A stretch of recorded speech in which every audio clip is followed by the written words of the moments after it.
Earlier this week, we got the season 2 premiere of the live action Avatar The Last Airbender on Netflix. Here's my review.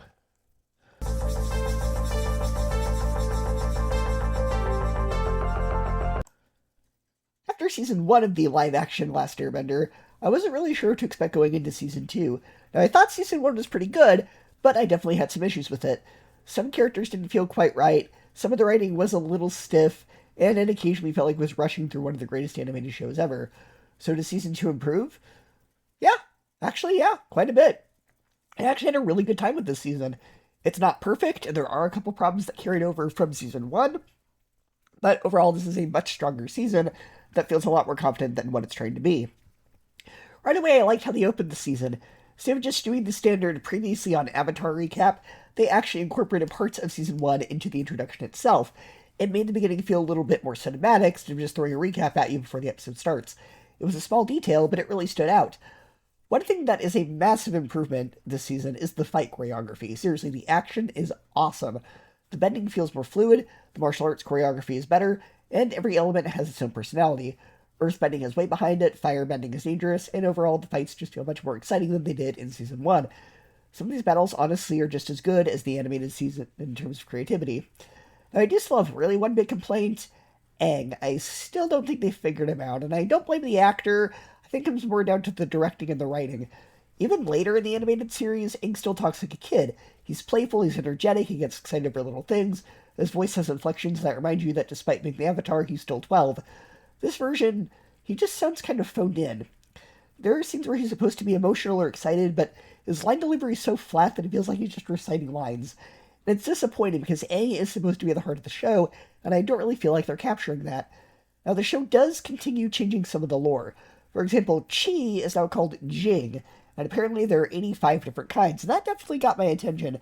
Now, normally I might complain about when adaptations start changing established lore, but I didn't really mind it because those changes don't actually hurt the story, they're just different. And I've said this before with other adaptations, I don't want or need a beat-for-beat remake. If I want the exact same story, I'll just watch the original. As long as the changes don't fundamentally misunderstand the source material, I'm okay with a few new ideas. And speaking of improvements, Azula is so much better this season. Because in season 1, I thought the actress came across a little too cutesy. She didn't really feel like Azula. This season, she really does. She's manipulative, calculating, intimidating, and ruthless. That is exactly who Azula should be. And I also like they expanded her character a little bit. Not because the animated version lacked depth, it absolutely did not, but because this version gives us some additional scenes that flesh her out in different ways. We spend more time understanding what's going on in her head and the pressure she's under. It adds to the character instead of replacing what already worked. May was also surprisingly fun. There were actually a few moments where she reminded me a little bit of Harley Quinn. Not completely, but she has this kind of playful sarcasm at times that I wasn't expecting, and I actually thought worked really well. One thing I've always loved about the Avatar series is that it's full of religious symbolism. People sometimes say that it's only inspired by Buddhism, but that's actually not true. It's a mixture of Buddhism, Hinduism, Judaism, Christianity, and a few other traditions. Aang has always functioned as essentially the Messiah figure. Later on, Zuko's redemption arc is basically the prodigal son. And this season adds another really obvious biblical parallel. The opening scene of season 2 is Aang leading people out of a city, and he parts a river so everybody can cross, after which the Fire Nation chases after them, and Aang lets the water crash back down. Like, that's literally the story of Moses. That's Exodus.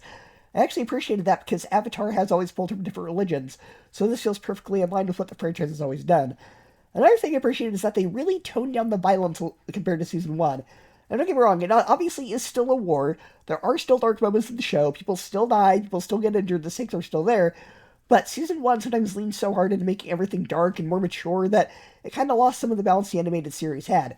This season feels much closer to that balance.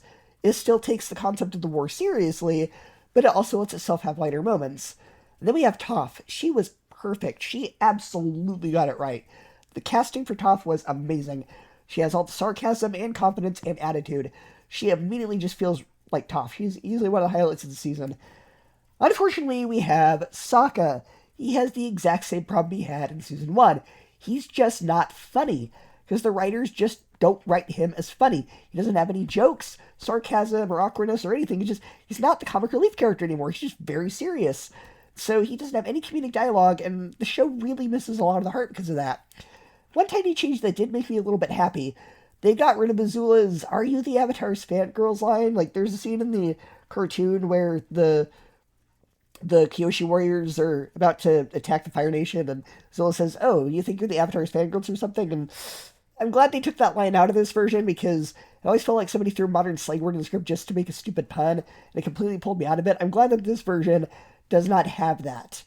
Now, one of the best emotional moments comes from their version of the Tales of Ba Sing Se. They don't adapt every story from that episode, but they do keep the scene where Iroh visits his son's grave. And they do not do a remake of the Leaves from the Vine song, which I actually really respect that decision, because the song is so closely associated with the late Mako that trying to recreate it would have felt disrespectful, to the point where the guy who replaced the voice actor for Iroh after the series continued, refuses to sing it at conventions because he thinks, oh, this is Mako's song. Out of respect for him, I won't sing it at conventions. It's a fan request I was planning to decline. So I'm glad that Paramount, as soulless as they can be sometimes, did not recreate that song just for the sake of nostalgia. Thank goodness for that. They still kept their respect for that. And it still managed to capture the same emotion without imitating something that simply cannot be replaced. It still hit really hard. Now, another thing that I am annoyed they took out, they did take out the hypnosis scene of the one soldier being told there is no war in Ba Sing Se, there is no war in Ba Sing Se, as he's being hypnotized. They took that out. I was a little annoyed, because that's a little bit of that's a huge vital scene, and I'm a little annoyed they took that scene out.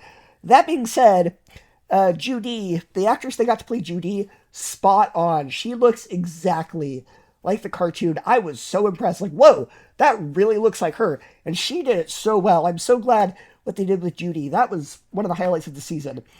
So, yeah, they did make a few changes. Some are small, some are bigger. But by the end of the season, I was really impressed. More than anything, I'm glad the show isn't trying to do a shot-for-shot remake of the series. None of the changes really ruined the story for me, and yes, just like season 2 of the cartoon, it's essentially the Empire Strikes Back of the show. It's the middle chapter where the heroes lose, and things get darker, and the villains seem like they're getting the upper hand. Because that's exactly what part 2 of a trilogy is supposed to do. It raises the stakes, so the finale has an even bigger payoff. Overall, I think this is an epic adaptation that respects the source material, and at the same time still doing its own thing. It understands what made the original special, without feeling like it has to copy every single scene word for word, shot for shot. It's not perfect. I still wish Aang were a little bit better. I desperately want them to let Sokka actually be funny. But this is a huge improvement over Season 1, and has me really excited to see how they handle the final season. So for me, it gets an A-, a 9 out of 10, and 4 out of 5 stars.